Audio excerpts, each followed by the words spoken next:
This is the Above Average Podcast, and you are listening because you want an above average life.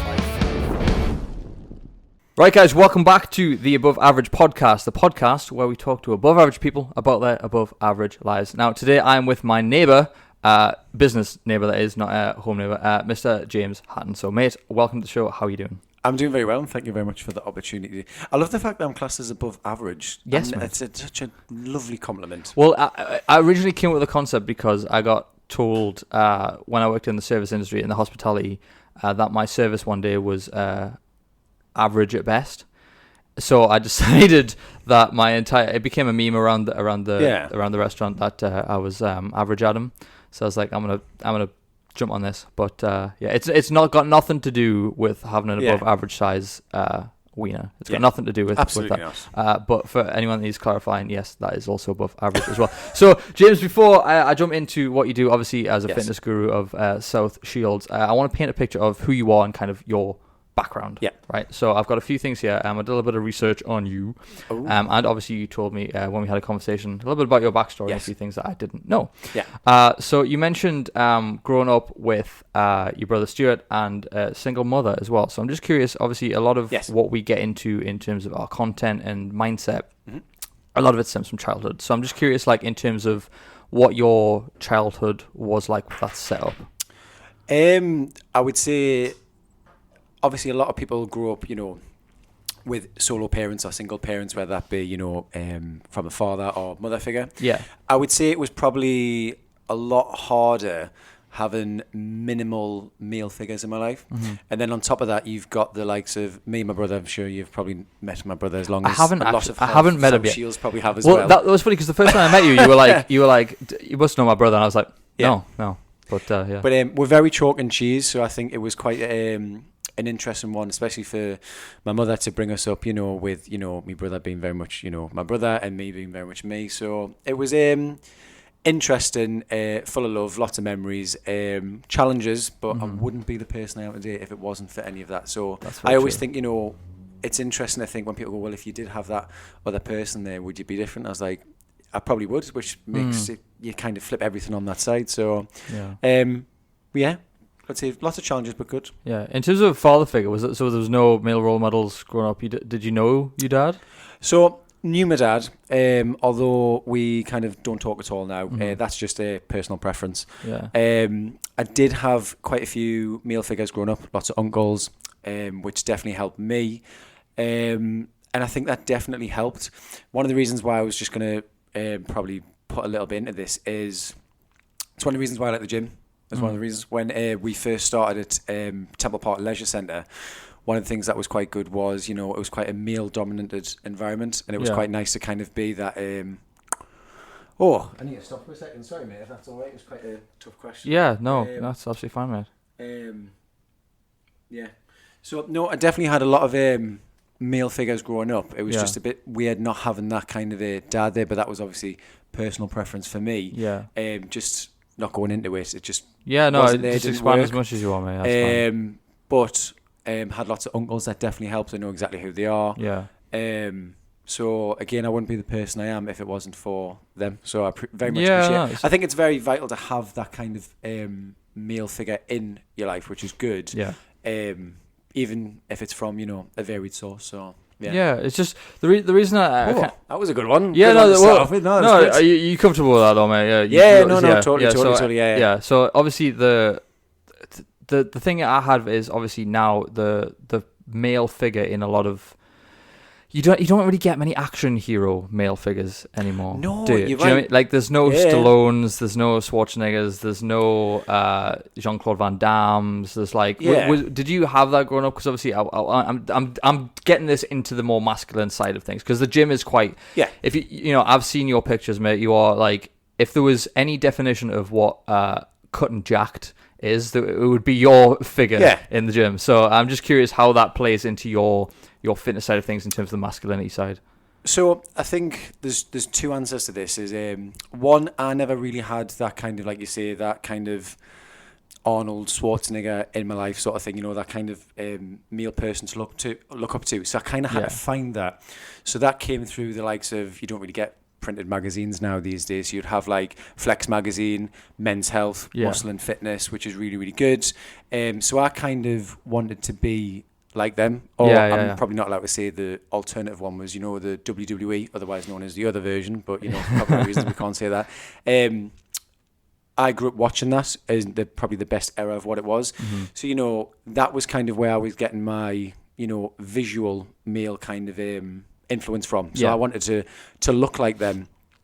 And the second thing that you've made a good point was, when you've brought about Arnold, he's bringing out a new documentary as well. Yeah, it is. You hit the nail on the head. Realistically now, not that that's bad. Maybe it's coming to the end of an era and we're coming to a new era. He's like the closest to a real life superhero in a way. Oh yeah. Because he was an immigrant who came from, I'm going to say Switzerland. I've probably got the wrong. Is he not Austrian? Austrian. I don't know. We can't fact check that. Yeah, we can't. Sorry if watching. But anyway, so I'm European all the way over to US of A. Worked his way up, bodybuilder, action hero, politics. Humanitarian as well. So kind of like doing all the charity just a stuff and fucking everything. Sound dude. And now he's just kind of like, right, I'm going to write my life story. And now he's writing his books and stuff like that. So it's kind of getting close to that. But me personally, the reason why I wanted to look, a bit like that kind of superhero-esque was probably because I was chasing that kind of, male kind of, what you would consider at the time was the male dominance or male...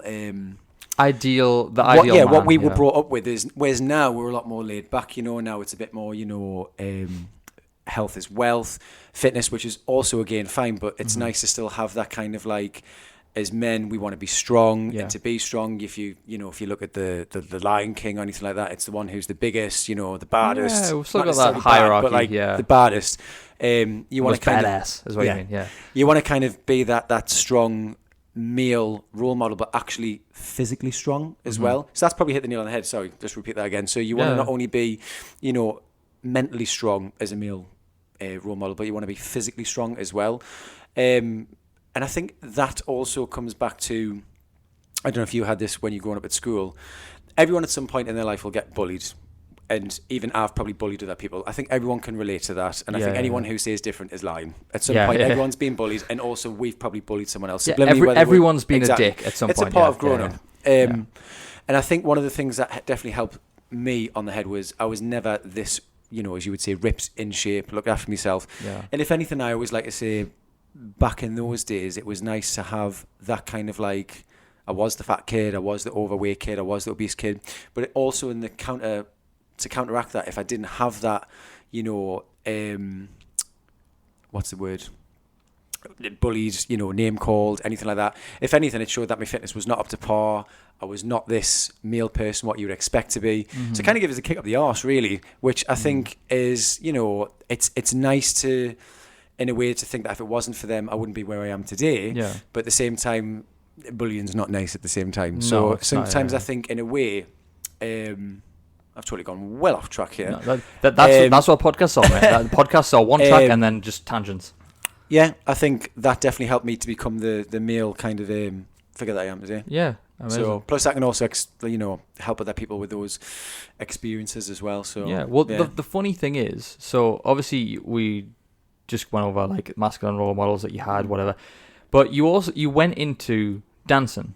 Right, which in contrast to which in contrast to I'm not calling you a big girls blouse, mate, right? No, because dancing is really cool. Yeah, right. It's like I love to dance on the dance floor. I wouldn't say I'm anywhere near a pro level. So I'm really glad you hit on this subject. So I'm just gonna sorry for over interrupting. Yeah, sorry. My question really is like, how did that? Obviously, jumping off the bandwagon, jumping off the back of you being, in the masculine side of it, in the gym and the fitness. How did you then go down a more feminine approach, I would say? So, it's a class subject this now, because if you asked me this 10 years ago or 15 years ago, it was still, I don't even care what anyone says to say, it's still taboo. It is slightly, but nowhere near as what it was. You'd get called gay, Fanny Ann, Billy Elliot definitely was the first kicker where that's actually started to change that around, because it was a miner's boy turned into become this massive amazing, and everyone can't deny that last scene when he takes his cape off and is about to do an unreal jump on the stage, and how ripped he is. one of the good things about the dancing was, my mum obviously runs Dance Academy, neighbours next door. I was always going to fall into it, which was great. And one of the things that I always laugh about with all my male mates and everything like that, at some point in their life, they will do a waltz. Whether they like it or don't like it, if they're going to get married, they will do a waltz. And what I find quite nice is the tides have turned a bit now. So now, it was very weird because it's like hairstyles. In the 40s, dancing was the thing. Yeah. If you were a man and you could not dance in the 40s, you weren't going to get married. You were down the social club, everything like that. Turn to the 70s and 80s, minors, football, everything like that. Fanny Ann, what you doing? No one does that. That's gay. That's, all the horrible words, everything like that. But now, because Strictly, Billy Elliot, the theatre, everything Full Monty. like that. Full Monty as well. Hey, nothing wrong with that. No. It's actually come back again. It's like, it's cool. Britain's Got Talent, variety shows, everything like that. And I think one of the things that definitely helped me was, I kind of flipped that because a lot of people used to think that dancing was an association of your sexuality. Mm-hmm. And I know this is a bit of a touchy subject, but a lot of people would be like, oh, male dancer, gay. Well, yeah, that was the instant thought. It's your instant thought. Well, no, that's not the case. Yeah. At the end of the day, like I've just said, in the 40s, your nana and granddad probably danced together down the social club. So where this switch around came, I have no idea. I put it down to, the 80s, the mining. It was just what men were meant to do, supposed to do, everything like that. So it's like a shift in the societal way that men viewed it, yeah. So when I grew up with it, one of the things that I take pleasure on was me doing all the gym, the fitness and everything like that. And then they actually found out that I did that. I did used to hide it a bit when I was at school because, it was So what age did you start, sorry? Oh, as soon as I could walk. I think my mum was like, as soon as you could walk, off you go. It was tango, inevitably it was inevitably going to happen. Which in a way I'm glad, because the one thing that dancing taught me, which any man would love to have, is communication skills, people skills, talking to ladies as well, but in the manner that in this day and age, like for a man to talk to a lady, sometimes it can be frowned upon, but being surrounded with, I was brought up with I had 5 different dance partners throughout my career, if not more, I can't remember off the top of my head. They were like my sisters. Yeah. So I'm the type of person now who, if I've got any of the ladies who come to the gym, I was like, you've had your eyebrows done, you've had your nails done. I actually pick up on all these things through the dancing world. It's actually taught me all these great skills that maybe not a lot of people wouldn't pick up on. Yeah. But the thing is, that's nice though that you can notice that, because imagine if you for any guy listening, if you don't mention, like if your girlfriend comes home with a new hairdo and you say fuck all, like you're in the shit. If she's had her nails done, you better fucking notice that she's got nails. Absolutely. You know? I mean, now you see TikTok trends and all that kind of stuff about it all. Yeah, people filming their partners. It's so 100%. But no, what I think what was quite nice was when I was doing the dancing, what was quite a flip of role reversal when I got to the point of on British competitor level, and then when I did my professional exam, and then when the professional Eddie Murphy with my professional dance partner Lauren, it correlated with fitness. It actually changed the shift. So I like the fact that now, when I teach people, they forget that, oh God, James was on par with British level, British champion level. So I totally understand about the whole flexibility, doing strength training, doing fitness, doing cardiovascular. It's not just dancing, doing backflips and everything like that. That's very good, by the way. What was your favorite kind of dancing though? For me, it was ballroom. It was very traditional. Right. You can thank me granddad for that. Like I said, there was something very, to me, gentlemanly and manly about taking your lady up for the last waltz or something like that, when you're going out, because like I said years ago in the 40s, that's how you would pick up your bird, wasn't it? So you'd be like, you would ask a lady to dance and then off you go, and the rest of the day they'd be married by next year. So I like that you're like, this is gentlemanly back in the day when you'd pick up a bird, and it's like sorry, the lady. So there to meet a lady, But no, I'm forever thankful for the dancing, and I still coach a lot of the young kids every now and then. So when they get to the point of where it's peak week for the British Championships, a lot of them want to know about, what's the experience, what's it going to feel like, how should I feel? There's not necessarily a way how you should feel, but it's a bit like an act. Once you get on the floor, you've got to act. You might have just had an argument with your dance partner 2 minutes ago, but as soon as you get on the floor, it's an act, and you are getting not only tested but marked on how you perform. So it's very weird, because ironically, bodybuilding now is very much changed into what you perform on the stage as well. True. So a lot of the acts I've had a lot of the bodybuilding guys come to me.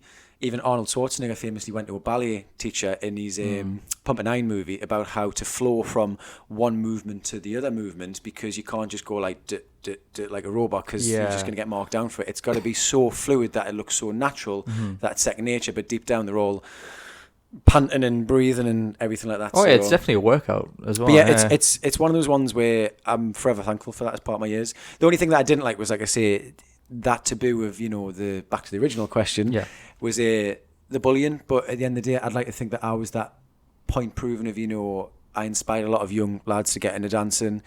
I'm probably one of the last few who still does that in South Tyneside with the Ballroom lot, and I know there's a lot of young lads coming up now because of Strictly. Yeah. And it's great conversation. You see a lot of the lads talk to the girls and the girls talk to the boys, whereas, like I said, a couple of years ago, it was like, lads do football, lads do this. Whereas lasses have the opportunity to do football, rugby, anything. Lads get the opportunity to do gymnastics, dancing, and it's so much more. I wouldn't say it's 100% relaxed because of a generation, like, the parents and then grandparents, they'll still always be there. But it's nice to know that we're living a generation that's a lot more relaxed now. You can kind of have so much opportunity to do different sports as well, which is great, or hobbies, which I think is fantastic. It's interesting staying on the bullying side, right? Because I think I've interviewed maybe 12, 13 people or something like that now, and like 90% of them come on and they go, yeah, I was bullied, I had this and that, and it led to this. And it's like, it seems that everyone who has made something out of their life in some way has been ridiculed, picked on, humiliated, embarrassed in some kind of way. Yeah. And it almost like spurs them on to do even better than if they were just left alone. Almost.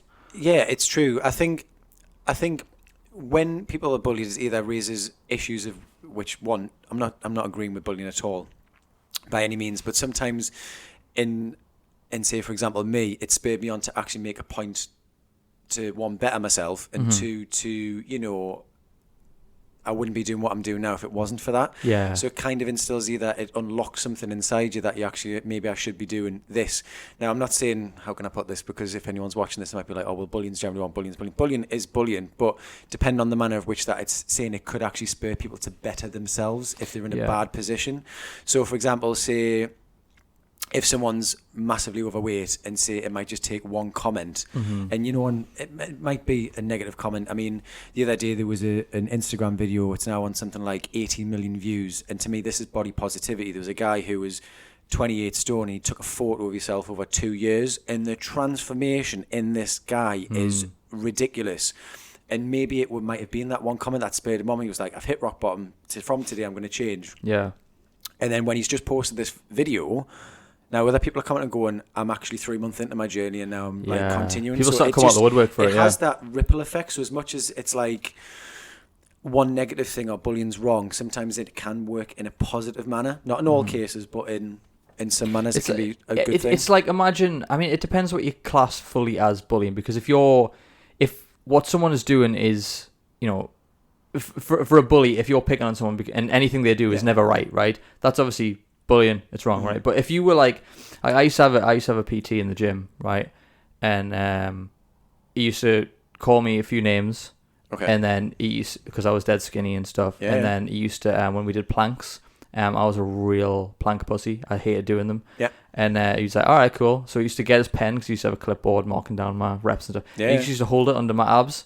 He's like, if you drop, I'm not moving this pen. And he'd like look away as well, so he wouldn't even have time to do it. So I'd have to do that. And I've told people that story, and they go, well, that's a bit far. That's bullying. I'm like, it's not, because I got in great shape, and I still do that now. I always imagine that pen underneath my abs, and it's like there's a line where it's like constructive, right? Like, so sorry for jumping in. No, go ahead. Hit the nail, two things on the head there. So I'm going to give you a dancing term, which is still used today. Go for it. We used it with kids and adults as well. Some would say it's deemed as old school method, but new school. So there's loads of different methods. Old school method would be Jack Briggs, rest in peace. Another male role model. That's probably why I was getting emotional. He was one of my top real male role models ever. So I'm glad you brought that up, because that's nice. God bless him. And his Mrs. Joyce. So he used to put a pool cue across my shoulders to make sure that my arms were in place. You probably couldn't get away with that now, because some people would be like, it's a bit too far, but it did wonders for me, and it would make sure that my top line was 100% and would dance around the room. So what we sometimes do, like what you've just said, is with the kids we might put a £5 note between the boy and the girl, between the tummies Right. when they're together, dance together. If you can hold that £5 for the whole track for 3 minutes, all the way dance around the room, you can split that 250 between you. Or what in fitness terms, what I always like to do is, there's three things. You've got your comfort zone, you've got challenged and hard. A good PT or coach or fitness guru or anything like that would always put you in a challenging zone where it's going to be hard and it's going to be difficult. So we're not challenging zone, because if you're in hard is giving someone clearly an exercise that they cannot do. They're going to break down and cry, run out in the middle of the road, and you're never going to see them ever again. But understanding where you meet on their level, where you're pushing them out of that comfort zone, that's where like growth happens. And back to the bullying point, maybe they're making a clear point of something that you're not doing that needs to be done. But like I say, not in all cases of bullying. If anyone's watching this, I get that bullying's bullying. Just put that out there. There's a line, retrospective of what it might be aimed at, it might actually be helping you. Yeah, exactly. Because a lot of people don't like hearing the truth that they're kind of denying themselves. So, for example, I was morbidly obese as a teenager. I mean, everyone's seen the photos. In fact, I got to a point where I was like burning and trying to hide all those old photos. Like, do you know what? I didn't find any of those photos when I looked back through. I'll show you one at the very end. There's one in my archive on Instagram. Right. So I'll have a look. You can have a little screenshot, and then if you might, I'll let you post that one. It was when I was at St. Wilfrid's. Cool. But yeah, I was very, very overweight. But then I actually went from one extreme to the other. And it wasn't until I was like underweight when I was on my 21st birthday. I was like, I'll show you that photo as well. You'll be surprised. I won't say what particular eating habits I was doing because I don't like encouraging that. Yeah. But then I found that happy medium where it was like, so maybe you've got to go from one spectrum to the other spectrum to then find the happy medium. So it's like some people might get bullied, but might actually be pushing them into a better person. But like you say, not in. Well, there is a line, and I mean, I remember reading a story years ago, and it was like this. It was like two best mates. One of them was, he was in okay shape, and the other one was like probably morbidly obese. Yeah. Let's just say, right? And he wanted to lose weight, but he never stuck to it. He'd always say, "Oh, I'm eating bad. I need to lose weight." Blah blah. And his mate texted him every day, call him a fatty. He's like, "You alright, fatty? How's it going, fatty? Wake up, fatty. Yeah. Let's go out, fatty." And that spurred him on, because every time he saw that word, it triggered him. Yeah. And then eventually it triggered him enough to fucking do something about it. Yeah. And I was like, that, for a lot of people, could be considered too far. But I personally was like, you know what? If I was getting to a stage where I was, my health's deteriorating, I'm being unhappy because of my weight or whatever. And my best friend Jack, right, who never listened to these anyway. Yeah. But if he starts, he will now, and now he's got a name drop. But if he texts me and he was like, "Mate, you're getting fat, you need to do something about this," I'd be like, "Oh shit!" Like, you're not a bully. This is the interesting thing. You've made a good point. Kids don't have that yet, so this is an interest. So you'll find kids at school will just say stuff without realizing the repercussions. That's the one. Of it, but that's all part of their as they're learning and developing. But you've hit the nail on the head there, is lads being lads. I think lads now, and girls as well, my lads will probably watch this, and we have a thing where we know deep down if there's an issue between we'll probably subliminally talk about it behind the scenes about the person and then address it with them.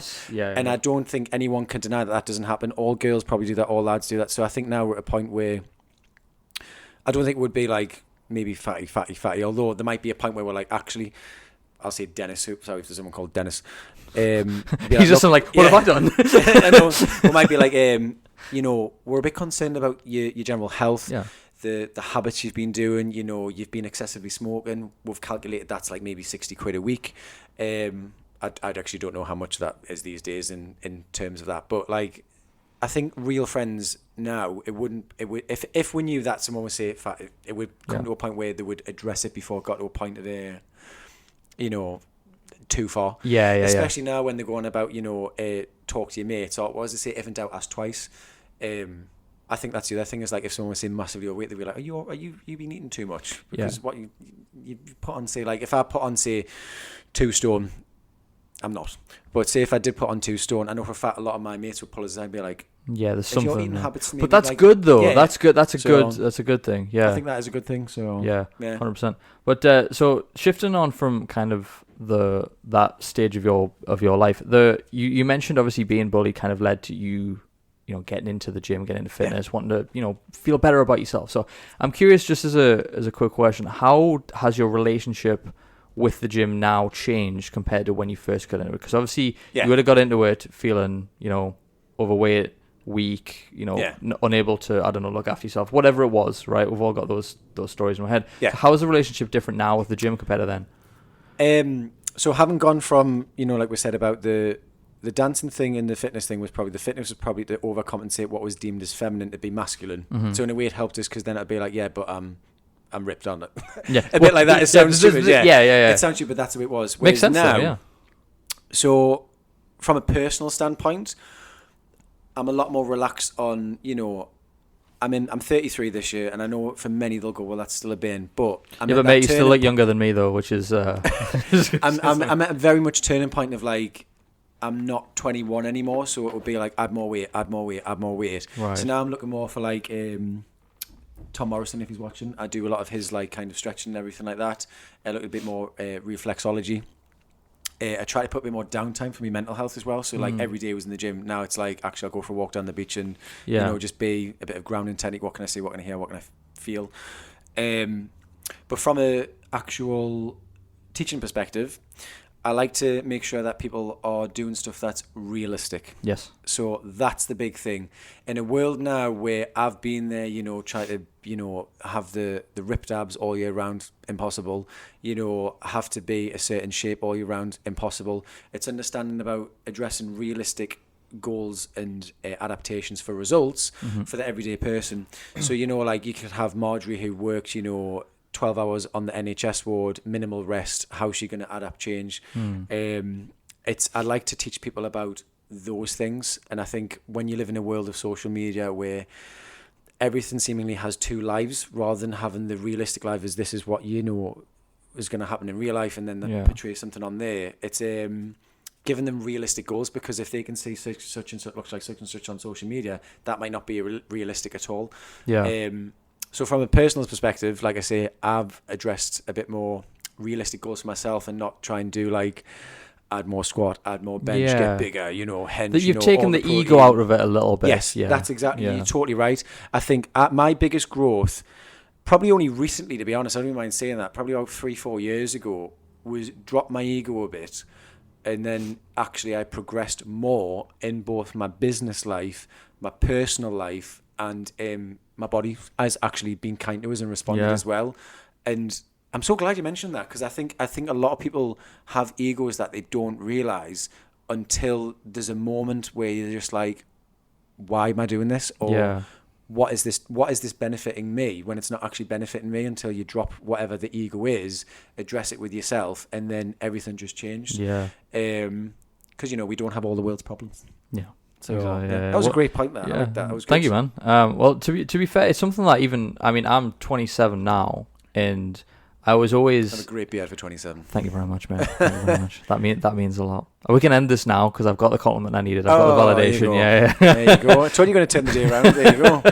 I know. I was saying beforehand that I overdid my eggs this morning. I spilled coffee all over the floor, and it wasn't like a great start to the morning, but I feel like we've definitely turned this around. But yeah, so I'm going through that at the minute, actually, because I was always the skinny kid, and I've always, like, for the last few years, like, I went through the stage that everyone does at the beginning, where they're eating, like, chicken breasts and steak for breakfast. And, like, just trying to pile in the calories, and it didn't work, and then eventually started to work. And now I'm in this stage now where I will not reduce my calories, because I'm so in the habit, and so, I guess you could say even ego-driven about just keep getting bigger and bigger and bigger and bigger. But now I'm starting to get to the point now where I look down, I'm like, I haven't had abs since 2017. I'm like, I have like a little bit of roll coming over, do you know what I mean? But I'm like, it is that mentality that you've got to try and wean yourself out of. So I'm working on it. It's a fine line. The one thing I always try to tell everyone, especially in my business, I know many other coaches do it as well, and we really try to preach it, is it's not something that can happen all year round, but there's extremes in both scales. You've got people who do extreme dieting who try to do it all year round, but then you've also got people who are extreme eaters who try to do that all year round. Is trying to find that happy medium of flex, as I call it.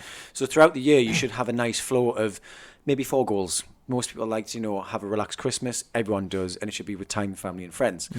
But then when it gets to around Easter time, you want to kind of think about ready for summer. So there should be this nice flow of, everyone's going to gain a little bit of weight, but then you want to have a nice little relaxed, weight loss for summer. Then it's going to gain a little bit more, and then relax for winter. As long as it's not in extremes, because it's impossible to have abs all year round. And one of the things that I always like to say is good food is to be enjoyed, and that's the whole important thing that I like to teach, is the value of a calorie. If people know exactly what the value of a calorie is, we are so informed with so much information, we are actually lazy not to use it. Yeah. It's like, I'd rather be more informed than not informed. Yeah, and I know yeah. it sounds bad that I'm the let's say same. restaurants, for example. I was just going to bring that up, actually. Yeah, I was going to say that. Restaurants now, it's going to cause a bit of controversy. They go, would you like the calories or would you not like the calories? Me personally, if you live in a structured lifestyle and it's a treat, then by all means it wouldn't matter what I picked. But for those who have a goal orientated, you need to know what's kind of in the calories. What you put in your body, yeah, and exactly. Like I've just hit the nail on the head. I think personally, anyway, is people would rather be informed than misinformed, because we're damned if we do and we're damned if we don't. If you took those calories away, they'd be like, well, I want to know how many calories are in there. And then you put the calories there, it's too much. It'd be in the back of your mind, yeah. Yeah, it's like you wouldn't go in and get a phone deal without knowing what the monthly terms and conditions and stuff about, or a fine mortgage. Print. Well, you've signed up for that one now. Yeah, well, I didn't. Yeah, well, you picked that menu, so unfortunately, you know what it is. So I like that analogy. Yeah. If people know the importance of a calorie, and I'm not saying everyone has to calorie count, it's very relative, because I always say, instead of calorie counting, people can just even assess what they're eating. If they're having 3 snacks a day, if you reduce it to 2, you've knocked out whatever calories it was, but in your terms, you've knocked off 1 snack a day. Yeah. But yeah, I always try to tell people, it's all about learning about that flex throughout the year. So you can't just be in shape, sick shape all year round. Yeah. I'm definitely not in sick shape all year round. So I try to go into maintenance calories, then I have my calorie deficit, and I have a calorie surplus, and I have a calorie maintenance, calorie deficit. But it means you get to enjoy, food. Yeah, it's great. You mentioned something about when people go, it's Christmas, I can let my hair down. It's like, most likely you've been letting your hair down all fucking year. Like, most likely you've just been piling it in. There's one word I use all the time with a lot of my clients, and everyone knows when I hit the nail on the head with this one, is just don't be glutinous.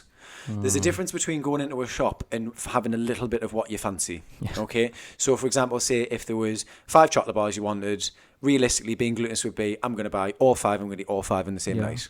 And I know we all would love to do that. And if, say, you lived a balanced lifestyle and it was once a year, knock yourself out, because one day out of 365 days of the year, probably nearly got that that's wrong, right. That's right. Yeah. Get in, is not going to break the bank. Yeah. But if you were doing this consistently, twice a week, 3 times a week, bloody hell, it's glutinous. Rather than going in, maybe, okay, I went in the same shop. This week, I'm going to try one of those 5, and the next week, I'm going to go back in the shop and try the other. You're not being glutinous. You can enjoy the chocolate bar, and it's just having a little bit of what you fancy. It's awareness as well, like you said. It's like we all can be glutinous, by the way. Yeah, it's mad. So my guilty thing is, I'm thankful that not every restaurant does this, but so I'll have I'll have chicken and veg, right, and I'll be like really fucking healthy, and then they'll be like, dessert menu has apple pie on it with custard, and I'm like, God damn it, because I'm just like that. I love it so much. Well, do you know what it is? You hit the nail on the head again. So this is a good one. This is a nail on the head podcast. This episode, It is. A basic start for people is, me personally, I find it hard to do a 3-course meal these days. So I go into a lot of restaurants with the choice of either I'm going to go in with a starter and main or a main and dessert, and it's dessert every time. I'm sorry if anyone likes a good starter, you got sweet, it's got to be dessert every time. Or even if I'm feeling a bit fancy and if I haven't got the car, I have a couple of pints instead. So I'll maybe even knock the dessert on the head and I'll go I'm going to have 4 or 5 pints instead. So it's all about that balance, because as much as it's not being glutinous, and it's nice now and then, but the thought of having a breakfast, maybe a mid-morning snack, a lunch, and then going out for dinner and having a starter, a main, a dessert, probably drinks, a couple of sides as well. And I used to do that. I don't know how it is. And then I'm stuck at 2 o'clock in the morning with a pregnant tummy food baby. Yeah, well, when I used to work in the restaurant, I was trying to bulk up so much. I was still wearing extra small shirts at the time. That's how tiny I was. And I remember we used to have split shifts. So you worked in hospitality before? You worked in a restaurant? So I worked in. Can I say the name of the restaurant? Yeah, fucking. I worked for TGI Fridays. So funny enough, it's an interesting story. This I started off in hospitality. So my first job after being a paper boy. So I've always been a working lad. Nice. Same, actually. I was paper boy at 14. Yeah, 14 years I've been working. Longer than 14 years, but since I was 14. Yeah. When I was 16, I was one of the first waiters at the Pizza Hut at Bolden, which is now, I believe, it's done 2 changeovers. It's now it's probably some bookers or something now, probably. It's probably the one at Bolden. Well, I actually now coach one of the managers who was my manager back there now, which is interesting. So I worked at Pizza Hut. I've also worked at this was a very small stint, but I actually worked at Barbecue King, which has now been shut down the bottom there, for ages. Well known social establishment. If you know, you know. And then I actually worked in bar management, so kind of like barman, everything like that. And then Wagamama was my big stint. So I worked in there for just over either 3.5 or just under 3.5 years. Nice. But I started from waiter all the way up to junior management and then national trainer. So going up and down the country, actually training people to be the Wagamama standard of when they opened the restaurant. So I was sent York, York, Oxford, we did Liverpool, L1, Speak, all over, which was quite good. Yeah. So again, I'm glad I work in hospitality because it's great for communication skills 100%. As well. I think every person should actually work in hospitality 100% once in their life, and then you'll understand why it should be a bit more nicer. Yeah, we're both looking at the camera right now like you need to work in hospitality because you will understand people. That one time. So God, we could do a whole. Let's come back and do another episode on just bitching about being in the restaurant industry. Yeah, but the reason I bring that up was because I used to have a split shift on like a Saturday. It would be like a open 10 till 2, something ridiculous. Yeah, I think it was normally like 12 till like 11 at night or something like that. Yeah, and midday I would go and I would have some of these little chicken dipper things that would do for and then I would have like a steak. And then I would have an Oreo sundae. And that was on an hour-long break. And then I would go and do the rest of my shift. Yeah. How the fuck I managed to do that, I have no idea. Because that is a ridiculous amount of food and calories. Absolutely. I'd want to slip into a coma afterwards. I was like, I'm so tired. But it was just, I did it for the gains, man. That was literally in my head, like, do it for the gains, do it for the gains, do it for the gains. So, literally. Yeah. I think the other thing as well about hospitality, which I think a lot of people, this is totally off topic, is... when they're going about the Be Kind movement and everything like that, I always, and you'll know when you've worked in it, and this is totally off fitness, but it applies to everyone. In hospitality, you've got to remember, it's a little bit like playing an act. Every waiter and waitress could have had the shittiest day in the history of the world, right? Their parents could have died, their grandma could have died, and they're about to serve you your whatever you've ordered with a happy smile on the face, and maybe say... Yes, there might be a minute hair, but the way in which you respond doesn't have to be absolutely arseholey. In a correct formal manner, it can be done, food can be changed, everything like that. But that simple crack that you've done to that waiter or waitress could absolutely make or break their day, and they go off and cry, and then they've got the manager on their back going, take 10 minutes out the back, reset, and then they've got that horrible now aura and energy because of something that's went wrong. Yeah. So I think, I've always gone in the mentality of like, unless literally it has been the worst meal of my life, then I might actually put in a complaint. But I always give the waiters, the managers, the benefit of the doubt of like, it's how you manage the situation, not how you react. Yeah. It's very much, I think, now we live in a, not every time, but I think in hospitality land, people need to be a bit more... just that's the Be Kind move. That needs to have a Be Kind move. Yeah, there needs to be. There is signs like park your attitude at the door. We saw one that said park your attitude at the door because it was like you can prosecute bad behavior or something like that. You know what I mean? So it's like fast food. Although it is fast food, it's like we live in a day and age now, and I'm going to bring this particular establishment up because I feel sorry for them sometimes. The Starbucks around there? Just over there, yeah. I actually know a couple of the members of staff there, and, the amount of choice that you can have in coffee, that like do this, take the syrup out, almond milk, plus and such. It's a joke. I would not remember that, to make that one particular drink, which is an order of 4, with a drive-through and such, and people get pissy with them. And I was like, well, you've changed the order that many times, which they're entitled to, but just bear in mind, take the time. 100%. It might be 5-10 minutes, do you know what I mean? But it's working in that mentality. We understand that, yeah, so I'll go through Starbucks drive-thru and I'm like, I'll have a cappuccino, and I'm like, you forgot the sugars, it's okay. You know what I mean? Because I'm exactly. Like, I understand you're busy, you've got like 7 coffees on the go, you know what I mean? So I think of all workplaces, as much as I know everyone's to be kind, I think hospitality needs to take a massive one. Unless, that's why I say, I think everyone should at some point maybe do a 6-month stint, and then you kind of will understand how front of house work, back of house, management work, what the general public can be like sometimes on their good days and the bad days, because the general public can be nice on good days. Oh yeah. There's extremities to both. Yes, that exact back to that whole point. Like there'll always be extremes in both cases. This is very much a balance. This is very much a podcast about balance today, isn't it? Have you noticed the recurring theme? It's either nail on the head or it's balanced. Yeah, exactly. But so moving on from your the fitness side and stuff like that, I just want to backtrack a little bit because you had a thing for biscuits once upon a time on an ITV2 show. Oh my god! That was. Did I tell you about that one? Have you done your research on that I found it. Yeah, I found it. And did you find the clip in the episode? Yes, I did, and it was so cool. So I don't want to tell the story. I want you to. So tell me. I have a few other little things that I found out about you as well, but I want to stay specifically on how did you get an appearance on the ITV2 show Catching Biscuits? So, how did you manage that? Long story short, so it'll probably turn into a long story, but about 5 years ago, might be longer, you might have to correct us on the actual years, I partook in Mr. England.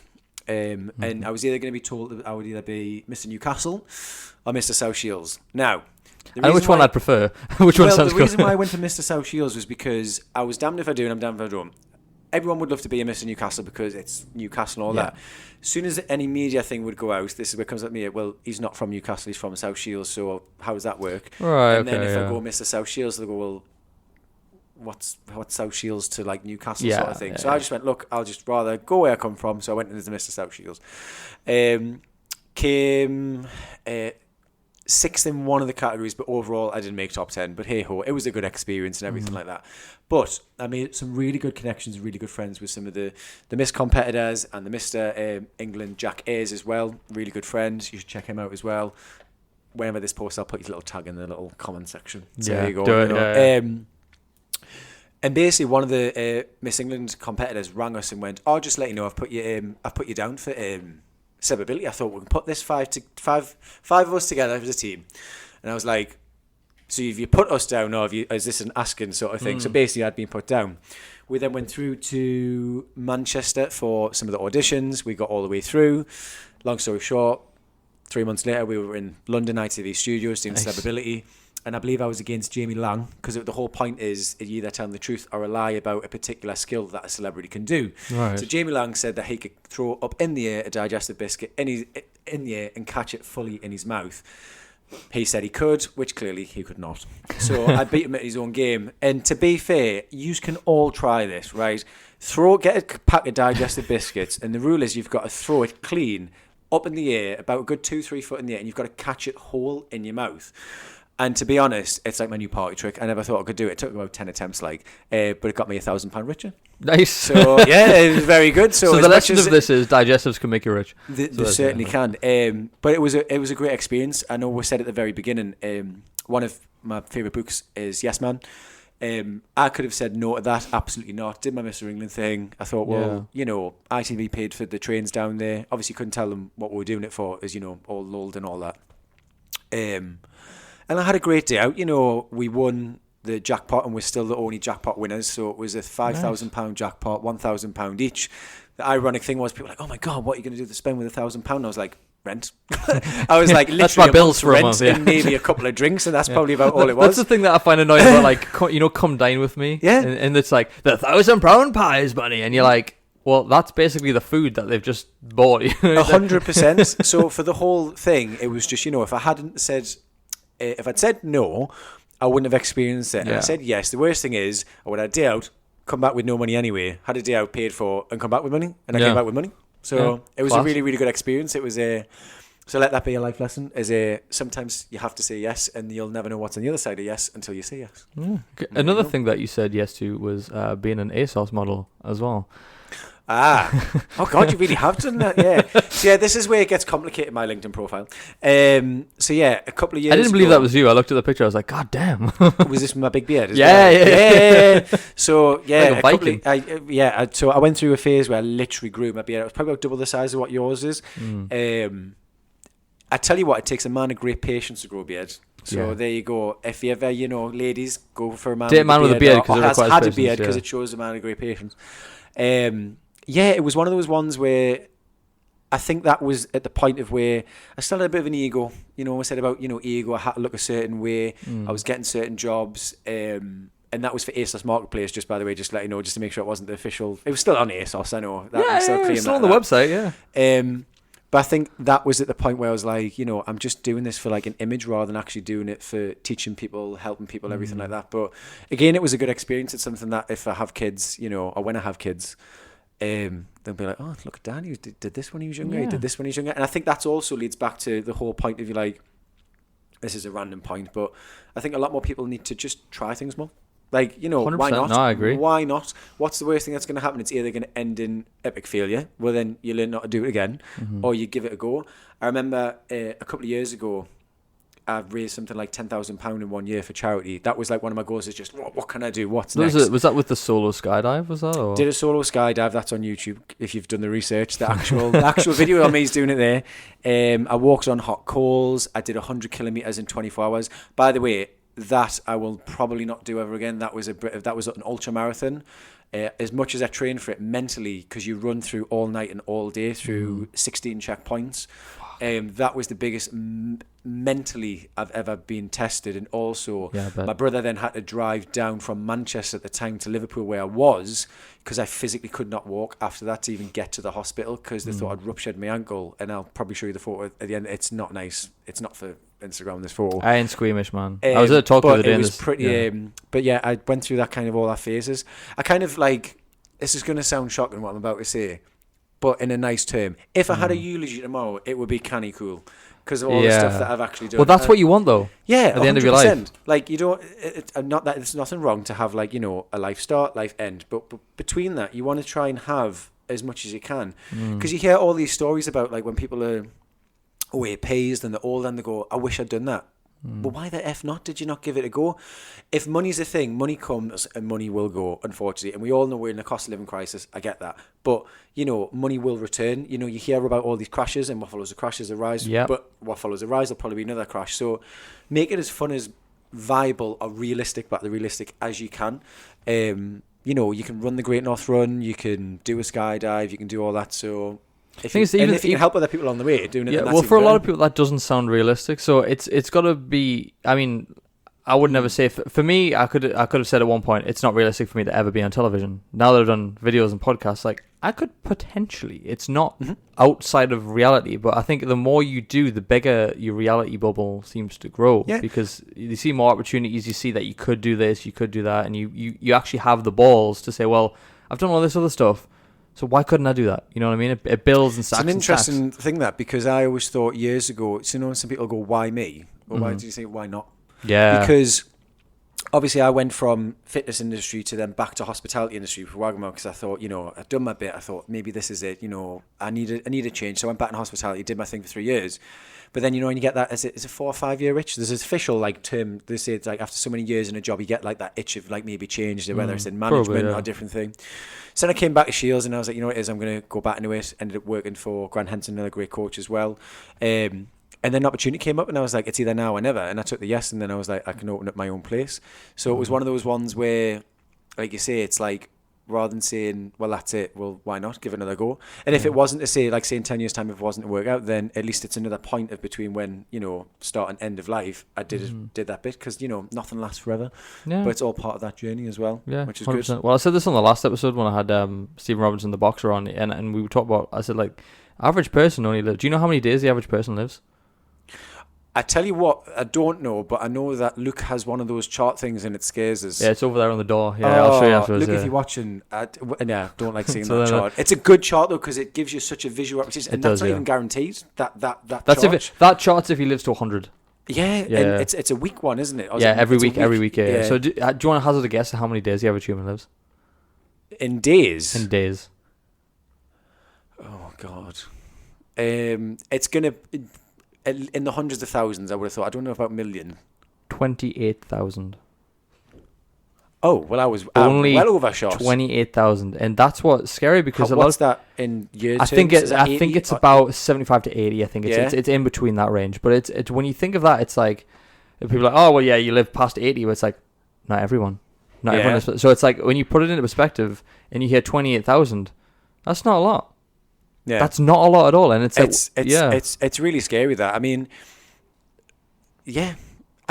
I always try to say, like I said before, I'm 33 in fitness terms, but I also love seeing those videos where you see these, I'm going to just be not ageist, but you presume that they are OAPs of the way that they look. So say I've been in gyms where I've seen 65-year-old men and like even 70-year-old women like still bashing out burpees and lifting the 25s on their chest, and I'm just it's like, just a lifestyle choice. I hope that I'm like that, and they don't get enough credit for having maintained that, like you say, lifestyle choice for that long. We used to look at Arnie and Sly; they're still in the gym. I mean, they're not in amazing shape, but they're in way better shape than fucking some of the 50-year-olds that you see walking around now. It is just as you say, it's a lifestyle. Comes back to being, I'd rather be more informed than misinformed. Exactly, mate. So, exactly. I'm curious with the Mr. England thing though. Like, what was the prep like for that? Like, what did you have to do? Like, what qualifies you as a Mr. England? Well, this is the thing. So obviously, it's in its essence, you could say it's pageantry, because there was never really Mr. England without the Miss England, which has been going for years, and that's had to change its image from being like,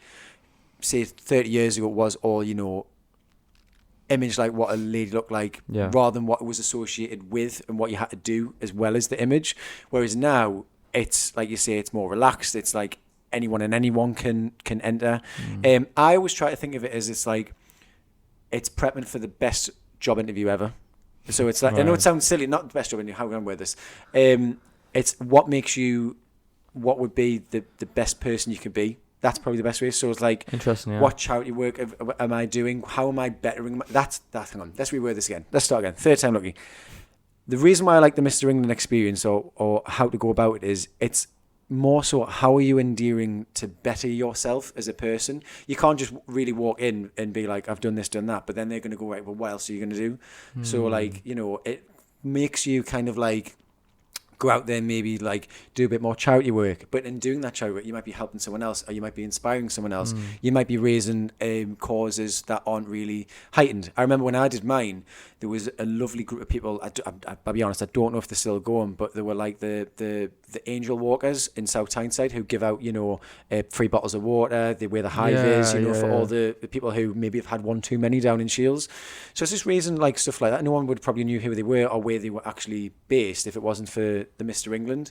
And if you do get through, then obviously you're raising it on a national level. So it's kind of the reason why I liked it was it forces you to be a better version of yourself. Again, it's probably testing you in a good way. So is it for everyone? No. Does it still have a pageantry image? Absolutely. I don't think it's ever going to come away from that.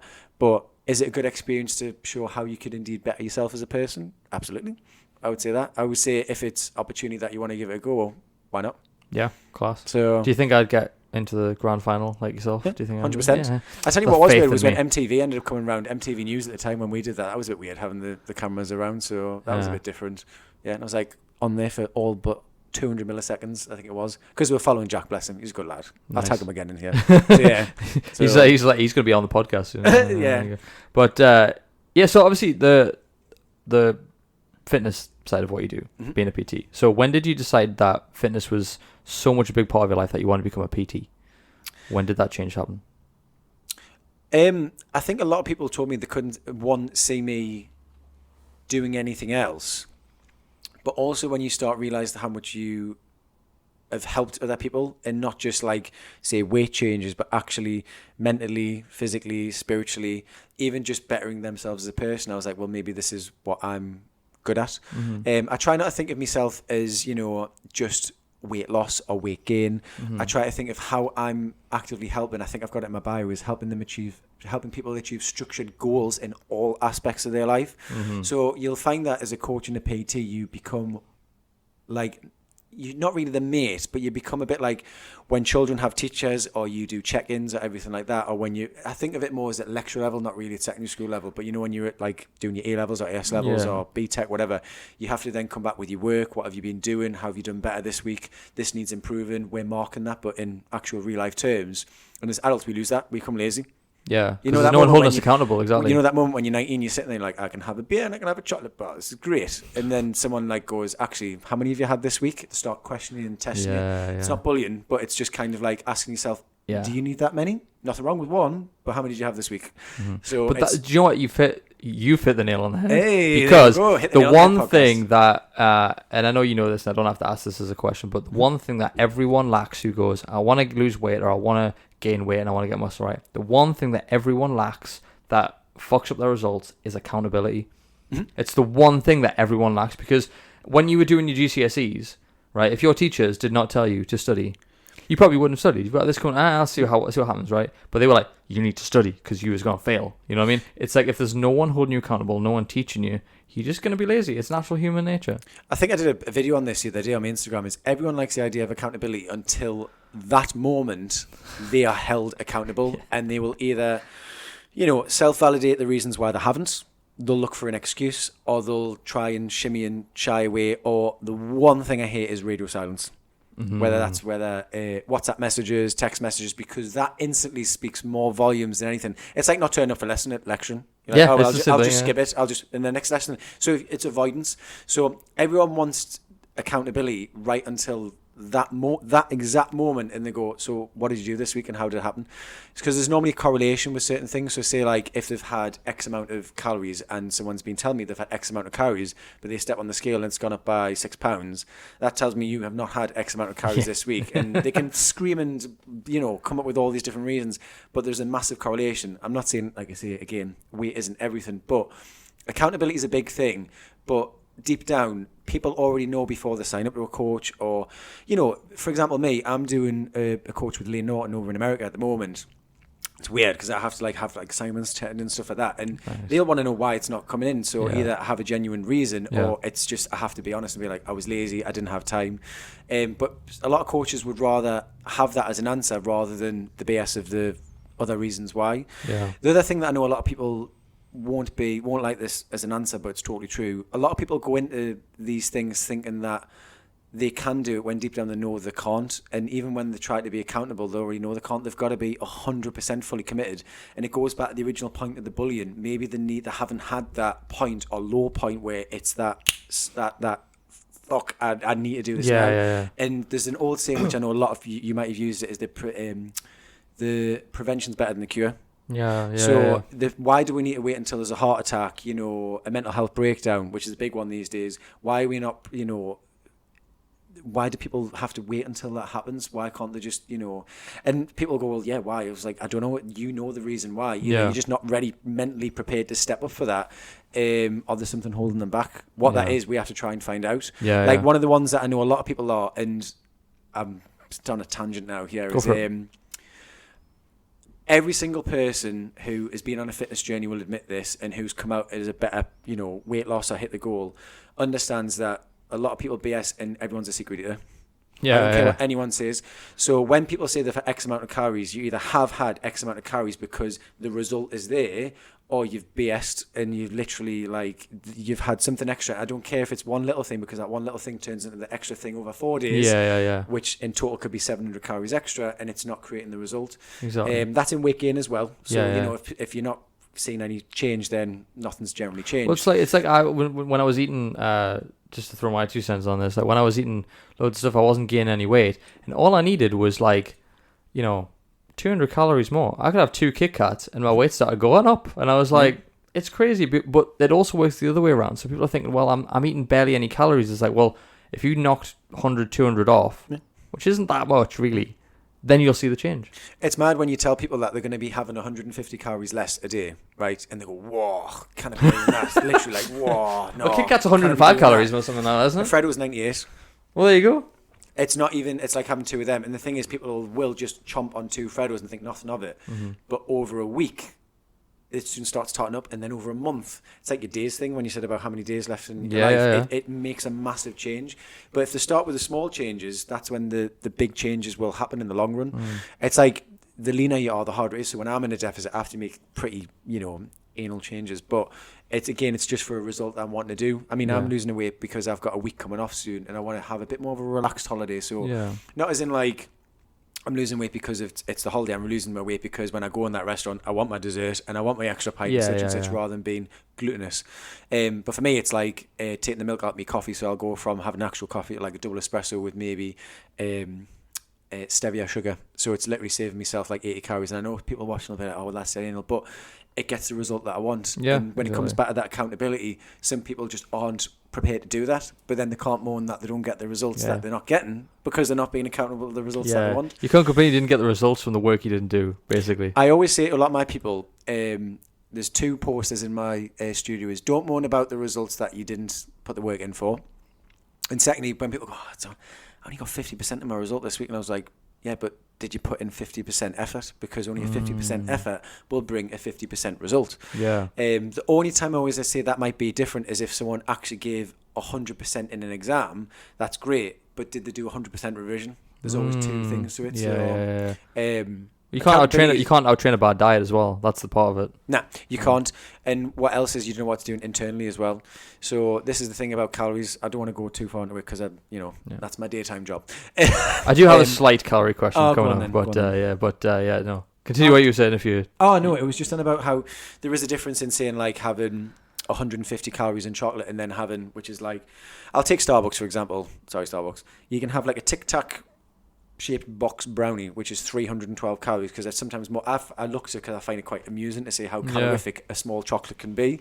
Or you could have a plentiful basket of like a fruit bowl, which is going to be a lot more better in like vitamins and minerals rather than having a chocolate. Now I'm not saying chocolate's wrong, but it's a hell of a lot of calories for that. It's like having 100 quid, giving it to your son or daughter and going, right, you can either go to Gucci and buy a key ring, or you can go to Primark and buy your 4 outfits for your holiday. What would you rather do? Yeah, exactly. Yeah. But it's it's the nutritional value of chocolate versus the like I think but isn't a banana like higher in calories than like a Kit Kat or something? I always use a Kit Kat because it has the calories on the front of the, but I'm pretty sure like a banana is higher in calories. People are like, well, surely I should eat the chocolate because it's less calories. It's like, well, no, because if you're counting all these calories up, but you're also looking for the nutritional value behind it, banana's better. Oh no, 100%. And also a banana will fill you a bit more plentiful as well, and it's got more macronutrients and vitamins and minerals in it, which is a lot more better for the body. Whereas chocolate is just going to give you that quick fix, which is great. And the other thing that I also don't like is when people say that they're addicted to chocolate. I think like again it comes back to habits. You know, if it was say like a particular substance that is a class A, then that would be, addictive. Whereas, say, chocolate, if it was addictive, then they'd be doing exactly the same thing as like a class A. It's what it's normally mixed with, which is, palm oil, fats, sugar, everything like that. That just makes it more, palatable. So it's more to do with the habit that you've created. So most people have a main and then they'll have a dessert rather than trying to break the habit, which is hard. Don't get me wrong. But it's not an addictive substance. It's more you've created such a big habit that it has to be broken. Yeah, no, 100%. So you opened Studio H. I had it down as 2021, but I must be earlier than that. When I took on the studio, it would have been 2021. Yeah. But I officially did like a soft opening, and then I've been open actually like a full like working year, if that makes sense. So we're in like year 2, as it were now. So I feel like you've been there longer. I feel like I've just heard like your name around the corner and stuff. There you go. Yeah. Well, it's funny because whenever I tell someone to come here, like guests, I'm like, you drive down this road and you'll see the massive sign that says Hatton Academy of Dance. Do you know what I mean? So it's that's the weird thing. So like it's just like it's weird because I just literally work next door to the family business, or the sister business I call it. So can't wait to have kids, because then I'll just be like, go and see your nana down the road. Yeah. So I just send them next door. Be naughty, go and see your nana. You're gonna buy out this warehouse that we're in right now as well. You can buy this out and be like the Hatton warehouse. Who knows what the future brings? It would be nice, but I don't. Apparently this used to be a nightclub as well. Did it? Yeah, apparently this used to be a nightclub. Yeah, back in like fucking honestly 80s or 90s or something. I did not fucking know. And then it must turn like a factory or something and whatever. But yeah, I know that these were all factories along here, which is weird. But I also find it dead nice how when Murdoch first came in, we were like one of only like 4 or 5, and that were like it's like 16 years ago, I think, if not longer. And now it's just become its own little like proper. Like we help each other out. Like, everyone knows everyone. Like, everyone knows everyone, right? Which is really, really nice. So if you ever need your car fixed, just take it next door and they get. Yeah, basically. To be fair, you should have heard my brakes today, man. My brakes are horrendous. They squeak. Like if you need your paint fixed, you've got the paint people down there. It's like literally everything's down here. Yeah, exactly. So what? Why did you start your own place? And why were you not content with staying on the gym floor? Just out of curiosity. So. There's loads of answers I could put to this, and I probably speak for a lot of other coaches and gym instructors and everything like that. There's pros and cons to both. Yeah. So we can talk about financial benefits, the pros and cons. From a personal perspective, I always loved working on the floor. I felt like I did my time on the floor. It's probably a bit like like a waiter going up to junior management, and there you kind of feel like I've done my time. I'm ready to take the next step up. Yeah. And another way is when you work the gym floor, there's so many pros and cons. So pros would be, you get to meet so many new people. I mean, talking hundreds of people in the community, you build great connections. But at the same time as that, I mean, when you do your, as I call PT school, you should always have a program for, say, like your potential client in a public gym. you'd have like one barbell exercise, one dumbbell exercise, one body weighted exercise, one on the cage just in case that's busy as well. So when you work in a public gym, it's as much as it's great, you're also, which is an instant con, is if I was to take you through a workout, it could also be absolutely full. Yeah. So you're not going to get the workout of which that you think you're going to get, because Jesse, who's also a public member, is going to be over there, which is a big con. Yeah. The other thing with that is, if you want to go into things as like rental rates, taking classes, which is nothing wrong. I used to love doing my classes. My circus was always full. But again, it's always in peak times when you maybe want your peak slots. So there's lots of, pros and cons. I mean, the pros is, you get great advertisement. You're going to meet as many people as you want, and you get some great feedback. So the reason why I wanted to do mine was because, one, it means that I wanted to really create a facility where you've got everything that's needed under one roof. And I've had amazing feedback. If anything, it's gone from strength to strength. Yeah. When people come for the session, they know that they're coming in for the session and they get their session. So that's why I only kind of cap it at so many in the small groups compared to the one-to-ones. And also I like to think that it's an environment where I've got many people who come through my doors who are petrified of a public gym, whether it's $15.99 a month or £8 a month or £40 or £80 at Ballantyne's. They are generally scared to even step through the door. So knowing that you've created that safe environment where you've got every single piece of equipment that's in there, but in a private manner of one-to-one, I've had people who've come to me for sessions just to get used to the equipment that's going to be in the public gym. So after 6 weeks, they feel confident to leave and go to the public gym. But then also I've got businessmen, business ladies, who don't want to run the risk of paying X amount of money to go to the public gym, and it's 6 o'clock rammed and, oh my God, can't do anything. And then they leave and they start the day feeling all terrible. Whereas if they know they can come to somewhere like myself, they've got a structured program 3 times a week. They know the group of which that they're training with. So they know, and it's good little like networking between themselves. Yeah, absolutely. And they follow them through for the month. And that's a good pro. And it's a con as well, because obviously it's going to be a little bit more expensive, but you're always guaranteed your workout, your 3 structured programs. Not that I'm selling anything like that. I'm not doing a sell, but I'm just that was a soft pitch. That was a soft pitch. But if it wasn't for the studio, I probably still would be on the gym floor. Yeah, I mean, I've worked in the private sector, like worked with other coaches in their private sectors as well. I remember when I worked over in DW Fitness over in Royal Keys, which doesn't exist anymore. So I've had plenty of experience on that gym floor. And, it's trying to create that space that's applicable for all. One of the things that I do like to think is, here's one for you. Whenever I buy equipment, I always think risk versus reward. So many people will buy, or coaches in the private sector, or if they own private gyms, will end up buying gym equipment secretly because it's for themselves, rather than thinking it's for the people clients, who use it. And when you buy that piece of equipment, you've got to think, is this good for a beginner, but also can an absolute Olympic athlete use it and get rinsed on it at the same time? If that is yes to both, then it's a great piece of equipment, because say Nancy, I use the term Nancy all the time, Nancy, who's, say obese, overweight, can still get a sweat on and work on that piece of equipment, but say Daryl, who's, Olympic athlete level, can do X and Y on it, then that's great. So it's understanding that I'd like to think I've built a facility that's great for all. Yeah, so well, I really like your studio, because obviously I'm trying to think. You're going to say the lighting, aren't you? Well, the lighting is incredible. You've got like proper like fancy lighting for good photos and stuff. But I think what's good about yours is it's sleek. It's like, it looks like somewhere that you would go, that you would like, if you've paid, I don't know what your coaching, I don't know what your coaching costs. I don't know your prices. I'm not going to ask you that either. But it looks like somewhere where you'd pay money and be like, "Oh, this looks like it was worth the money." It's not some like dingy fucking shithole with like a barbell that's been used by like 40 steroid abusing men. Do you know what I mean? It's like it looks like a place where you could go. It's got good shit, and it's well put together. You know what I mean? I think with that comes experience. So, there's nothing wrong with the old school. I remember Westo Gym years ago, where you were practically doing pull-ups on, water pipes and everything like that. The radiator was lucky if it was turned off and stuff like that.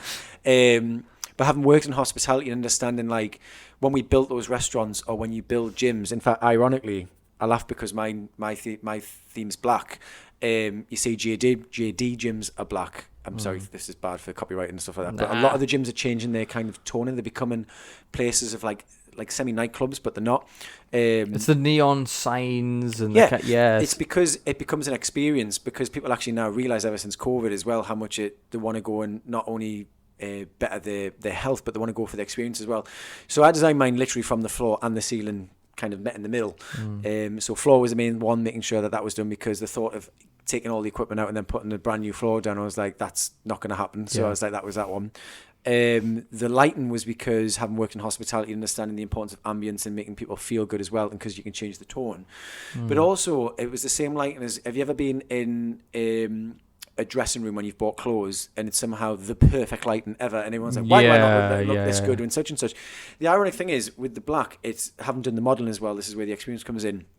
We're not actually making you change your shape or anything like that. It just emphasizes all your good tones and exactly what your good body shape is. Yeah.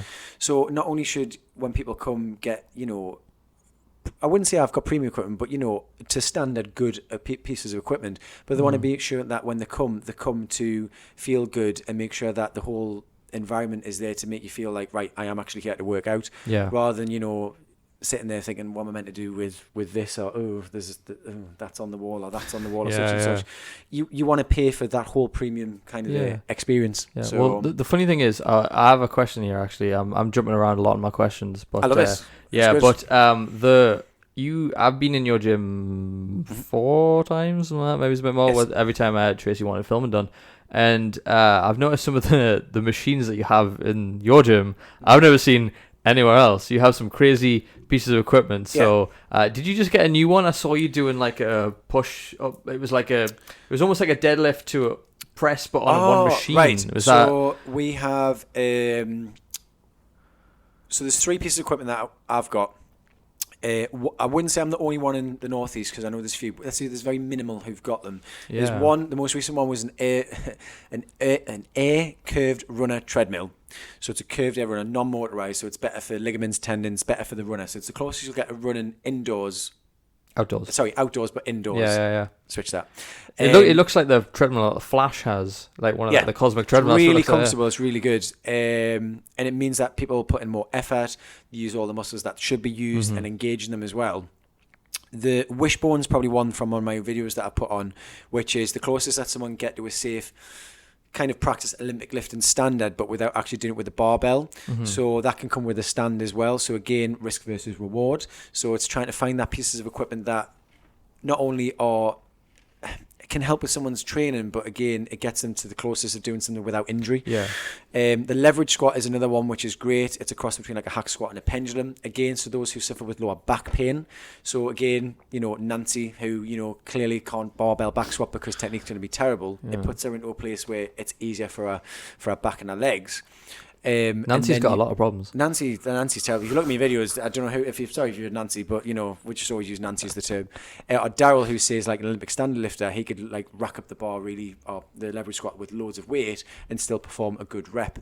I like to think the studio is applicable for those who have injuries, so they don't have to go into a normal public gym and be scared to use stuff that might injure them even more. But we've got stuff that means if you have an injury, you can come in and work out in a safe manner and still get a good pump and a good workout. Yeah, nice. And for anyone listening, I did mention that I had a calorie question coming up, but we actually answered that question just after I said that it was about calorie deficit, because I know people listening, and if someone asked said there was something coming up and it didn't come up, I'd be annoyed. I'd be like, where's that question? It was just about calorie deficit and what is that? Because not many people know that, but I think we've answered that pretty well. What is a calorie deficit? Yeah, go on then. Answer it in like a quick sentence, just for someone who might not have picked up on that. Long story short is, my personal opinion is we all know everyone has their own individual calorie intake, okay? And we need to work out what that is. Now, the government years ago said 2,500 for men and 2,000 for women. Unfortunately, that's not right. You can't compare Nancy 5'1", 2,000 calories to Grace, who's 6'2", 2,000 calories, but the government tells them to have the same. And everyone, this is what I mean about being more informed about calories. They're not informed.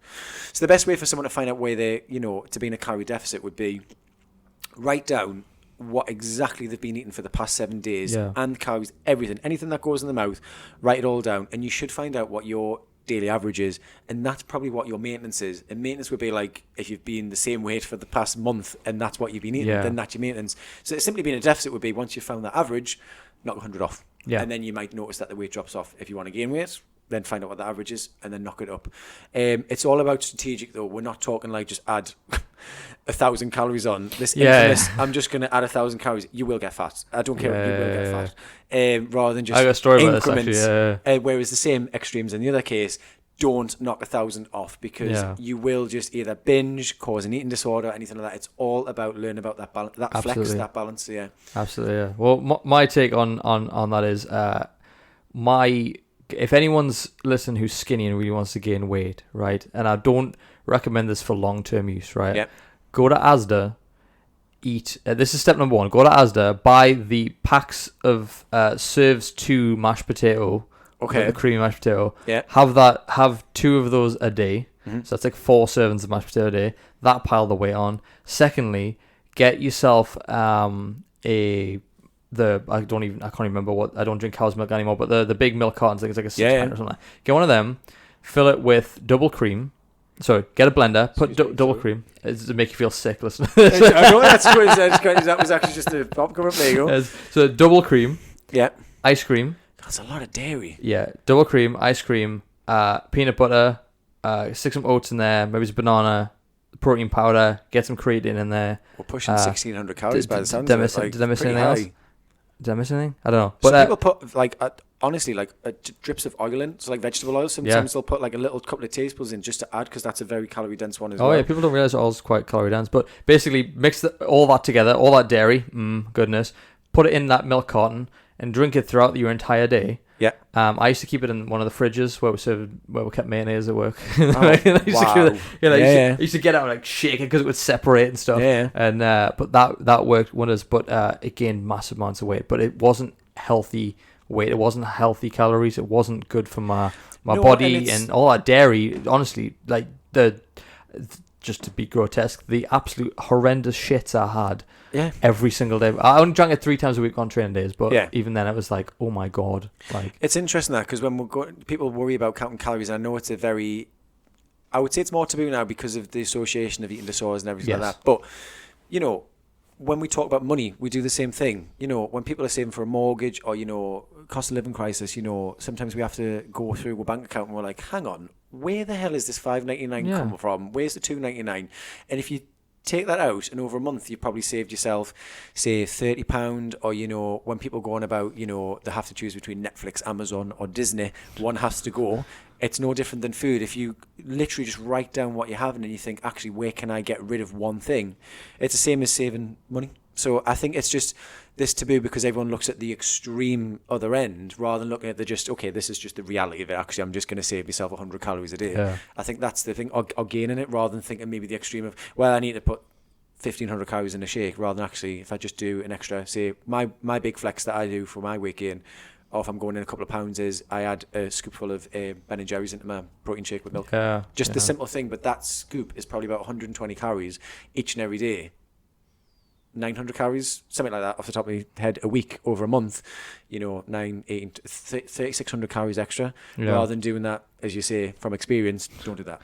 A massive fucking shake out. It's ridiculous. It's a monster shake. But it is true. You just do an audit on your life, basically, like in any area where you feel something's lacking or you don't make progress or you're unsure, rather than having that drama in your head, get the data and do an audit on it. Love that word. Data. Yeah. No, 100%. Data over drama, mate. Yeah. Data over drama. Like, because if you don't know the stats, if you're just looking at one, like people look at, so I could look at the scales downstairs, right, and be like, damn, I'm currently sat at about 84 kilograms, right, and I'm like, if that goes down, I'm like, oh shit, I'm not gaining mass, but I could be. I'm just losing a bit of like body fat or anything like that. But I could look better, but the scales are telling me something in my head, you know what I mean? But that's one increment of data. I need to use progress pictures. I can also know where my calories are. Yeah, exactly. Do you know what I mean? If my biceps are getting bigger but the weight's going down, hooray, you know what I mean? That's good. But it's like, if you just use one measurement of data, you're always going to trip yourself up. No, 100%. Absolutely. I mean, I always tell people about this. This is an infamous one. If anyone's watched Mean Girls before, it's like when one of the characters gives one of the girls a protein bar, and they refuse to look at the calories on it, and then they're like absolutely crap her pants like 3 weeks later, and she's like, oh my god, I could only even fit in my dress, because she's been having these particular brand of protein bars for the past like every day, and then they look at them like, oh my god, it's X amount of calories. So it's always better to be more informed than not informed, because if you didn't look down, well, if she looked down, she wouldn't be data over drama. 100%. I like that. Also, do you wear pink on Wednesdays? I'd like to think I could rock the pink on Wednesdays. So there we go. Or the best day is it May the 1st? No. Oh, is it where you asked her what date it was? Yeah, because it's neither hot nor neither cold. Ah, fuck. Ems, what date? What date is it in Mean Girls? When you asked me the date, what date is it? Yeah. Is it October 3rd? It's October 3rd, isn't it? April 4th.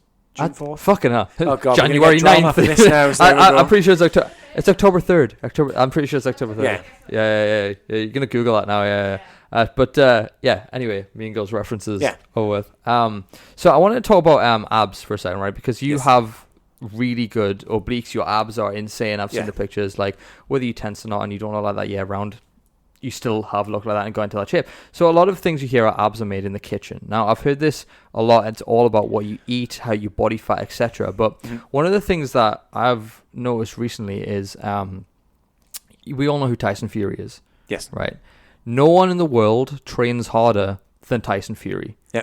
But the dude has a dad bod. Yeah. Like serious dad bod. If there was anyone that was going to have abs and massive amounts of muscle, it would be Tyson Fury. No one trains harder than him. No one probably eats better than him. Yeah. So I wonder how it is that someone like Tyson Fury, who will not outtrain because he's a beast, doesn't have abs. Yeah. But some people do. Like, is it genetics, do you think? Or is it strictly just diet and exercise? So it's all goal dependent. So for example, me, I like to train with sometimes the feel of having me top off, so I want to have my abs on show. Tyson Fury, fantastic boxer, but the thing is he'll be training his tummy for, to take impact hits, so he's not necessarily want to have his abs on show. So it's having a bit like a slight fat layer, if you know what I mean. So he trains fantastically well, but if he wanted abs, not only would he drop weight, which is probably not allowed in boxing as well, because he then have to drop his category. Yeah, drop his division, wouldn't he? Yeah. But two, it probably acts a bit like a layer that helps him to take a little bit of impact on his punches. You've got to think when these lads are doing boxing, you see them when they actually have the pads on as well, it's acting like a little bit like a protective layer. Yeah. I'm not going to say it's not going to take away the pain, because I certainly wouldn't want to take one of them to the side of the ribs or anything like that. But no, I think one thing that definitely pops for me is abs are very much more a show of, I think I did a post on this a couple of months, is abs aren't a show of health. And I'm very much tell people that just because I have abs, everyone has abs, by the way, it doesn't mean to say I could be the fittest person in the world. Nick, who's one of my clients who you'll know well, he's represent Ireland. You could argue that he doesn't have as revealed abs as me, but that guy can swim in the ocean for 3 miles and such. So it's very all goal orientated. So I try and just train for more aesthetics purposes, but more, body composition and functionality, a bit more functional. Whereas, Nick's training for more, running, bike, and swim. It's a bit like, remember when David Williams swam he swam the channel, didn't he? Yeah. He had to gain weight because the fat acted as an insulator and helped him float a little bit more. Yeah. Let's put it this way: if I was to go overboard, I would be sinking straight at the bottom, because I don't. So I know it sounds bad to say this, but obviously the more heavier you are, or the more fat you have, the more you'll float. Which sounds kind of, it sounds shocking to say that, it? but I wouldn't last as long as someone who has a bit more insulation. I don't think it sounds shocking. I think it's just the science facts. I'm sorry. It's just this is where I have to put emotion aside, but that is the science. Data over drama, exactly. Data over drama, exactly. But no, what I do like to teach a lot of my people is clients is, for a lot of the years, a lot of people don't know how to train abs as well. So you're right in saying abs are revealed mostly in the kitchen. So diet will always help. So your diet's always going to either increase your body fat or lower your body fat. How you train is going to help develop the muscle. Okay. So when people go, they want to gain weight, essentially you need to eat more to gain weight, but that doesn't necessarily mean you're going to gain muscle. Yeah. If you consistently train, you will train the muscles, you'll develop the muscles, they'll be a bit more firmer and harder. I don't really like using the word tone, but they'll be a bit more toned, because the body either gains fat, loses mass. Gains fat, loses fat, gains muscle, or loses muscle. So abs are revealed in the kitchen. I wouldn't say the found. I like that they're revealed. They're revealed in the kitchen because that's where the calorie deficit comes in. But you've still got to consistently train. And most people think that, the training the abs by doing, don't get us wrong, a heavy squat is good for the abs. But if you want to do more aesthetics, you've got to learn how to train the abdominal muscles. So not necessarily crunches. I know we've done them with Tracy and other coaches, is hanging knee raises, everything like that. Probably one of the most underutilized and best for developing abs. I implement it in a lot of my guys' coaching and training. And then what tends to happen is the next day they're like, James, I laughed and I coughed and I've never felt pain like that in the abdomen area ever, because they've never actually physically trained them. They've utilized the core and the diaphragm area, but they've never trained the abdominal muscles properly. Mm-hmm. So hanging knee raises, would you say that's... Oh yeah, one of the best, almost underutilized abdominal exercises in the history of the world. I would say that's in the history of the world. You wow. heard it here, folks. Yeah. But I would say it's one of the most underutilized ones that's not utilized. But the problem with it is you have to build up to it. So it's not something I would use to a beginner, but I would show them how to implement it and then build it up. It's also quite grip as well, I would imagine. It's grip strength, and also you can get ab slings as well, which can take a lot of the grip out. But again, it's advanced, but beginners can still do it. Mm-hmm. It's just building up to it, because a lot of it's confidence, like you say. It's getting on the pull-up bar, using the ab slings and everything like that. But back to the original one about Tyson Fury, how does he not have abs? It's probably more to do with the fact that he does have abs. It's just underneath it. So you think it's he's intentionally kept that layer of, he's not jacked and ripped? Like, absolutely. If you put him against, I don't know, who did he fight? Was it Deontay Wilder or something? I'm pretty sure he was pretty ripped. Don't quote me on that. A famous athlete, but not this is going to be controversial. You know, Darts. Yeah. Forget his name. I don't know if he's still around, but he was a very, very, very, very morbidly obese darts player years ago. This is when you could drink and still play darts, and he lost half of his body weight. He couldn't play professional anymore because he lost his swing. So because it was all that mass behind it. Or even just in the angle of which that he used to throw. So in Tyson Fury's case, if he was to lose, maybe, I don't know if he might drop weight too much, and it's just finding that balance of what works for him. If that's his fighting stance and his structure, then that's what it is. I mean, if you look at, I'm no boxing expert here. I'm talking this from a pure scientific standpoint.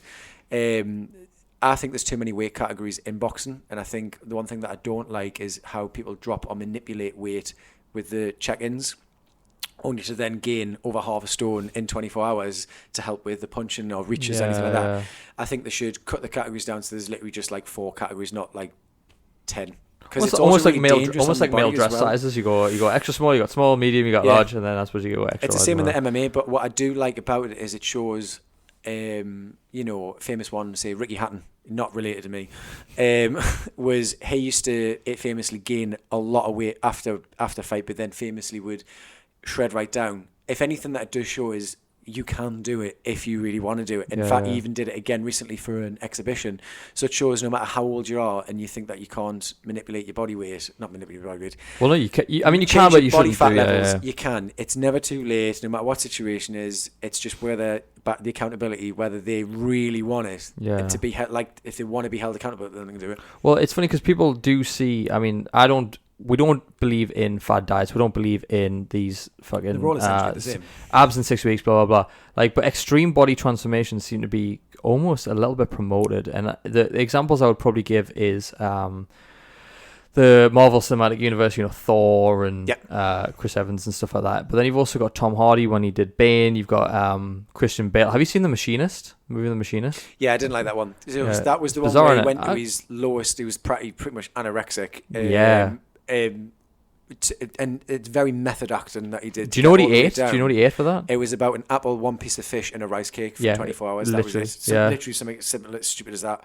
Would not recommend anything like that. And I know it was for a role, but what I don't get is it opens so many issues of how Warner Brothers, whoever it was, even allowed that in case the actor died in the process of even doing the role. Do you know what I mean? But then there's extremes, like you say, either when he gained, it just shows you can do it. But I wouldn't recommend he gained, because Batman Begins was his first movie after The Machinist. Yeah, and you look at the two bodies and you think that would take somebody years to do, and it's he did it so fast. I think he just knew his body, and he had the best trainers in the world to help him. And this is just what I was going to say. It is situational. So, for example, if I was getting paid $100,000 to do a movie and then have free access to all these trainers for 6 months, who the Warner Brothers then going to pay for all my meals, you're going to do it. It's the same time you've got to be ready for that kind of that role. But like I say, there'll always be extremes in either cases. I mean, the one thing that I think I would I was going to bring my own point into this is, if anyone's watching, is I wish I could tell my younger self, like, just be patient. Like, I was very much overweight. I'll still show you the photo at the very end. Yeah, please. Yeah, I'm interested. But then I did go, extreme to the other one where I went really thin, like dangerously skinny. And I look back and I was like, patience. If you go back to that thing that Luke's got, which is the 80 years, right? And you draw a timeline like that. 2 years out of your timeline's now, it's a speck, and there's still so much time for people to actually make a change like that. It's just people want fast coffee, fast food, fast such and such. And you know what it is, when you soon start to take change, it's a little bit addictive in a positive way, not in a bad way. But you've got to be in love with that process. It's got to be, if you get anything from this podcast, you need to make this a lifestyle change. It cannot just be something that you just do willy-nilly, because you're not going to get the results, right? It's as simple as that. If you're going to drop weight or gain weight, it has to be a lifestyle choice, and you have to make that commitment. Say, this is my life now. No one's saying you have to eat, like, remember the fish and the rice cake guy? No one says you have to eat fish and a rice cake for every meal. No one says you have to do that. Yeah, you could do that, extreme. But it's not sustainable. Yeah. It's not a lifestyle that you'd want to sustain. Whereas going to the gym 2-3 times a week, having a good diet, watching a little bit what you eat, maybe he's not watching it to the point where you're obsessed, but just making it maintainable and sustainable, I'd say that's the key to anything. It comes back to the whole data over drama. It does. Understanding the point of the calorie, the value of a calorie means that if you know what your set amount of daily calories are, you can still go to the restaurant. It might not be every day, but you can still have that little bit of fancy. It might have to mean that you only have, 2 pieces of, not 2 pieces, but like 2 bars of chocolate a week, but you can still have them. I think it's that entitlement of people think they have to have it every day. But you don't have to have it every day, but you've created the habit. Like you say, it's just learning that it's just a slight lifestyle change. It's just a slight flex and shift in that pattern. And yet it's going to be hard at first because it becomes autonomous. And people are like, oh crap, I was actually doing this autonomously. And like, it's, I think I watched a video the other day, it really hit hard, was the key to change is 100 hours creates a habit in a year. And to do that habit it only takes 18 minutes a day to do it, and over a year, that's 100 hours. Nice. And that means you could be in the top. I'm sorry, I can't quote who it was, but I'll maybe put the link in at the bottom. Is for 100 hours to do that, it's only 18 minutes over a year, and that means you will be in the top 90 or top 5% of people of that chosen craft that you do. So if it was like papercraft, karate, reading a book, going to the gym, just 18 minutes a day is 100 hours.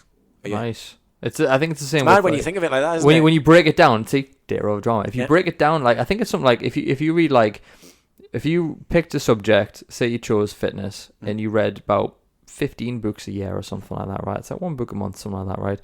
In about 5 or 6 years, you'd be in the top, like, 1% of people in the fitness industry. You would know the most. I mean, obviously you've got to put that into action, whatever, but just on a knowledge basis alone, you would know a fuckload.